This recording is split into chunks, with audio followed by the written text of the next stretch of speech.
LCD meter displays a variety of features including remaining battery capacity, distance traveled, speed, pedal assist power level, and watt meter. To turn the display on, hold down the center mode button on the handlebar.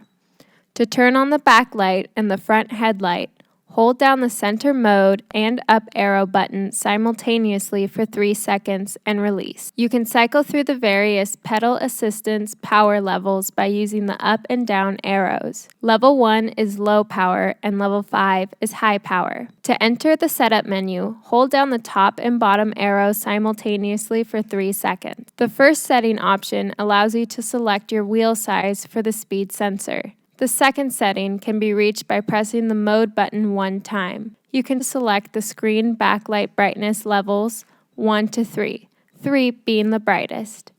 The final setting allows you to toggle between miles per hour and kilometers per hour.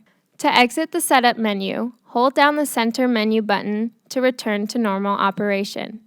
For more information, visit radpowerbikes.com or contact us at info@radpowerbikes.com.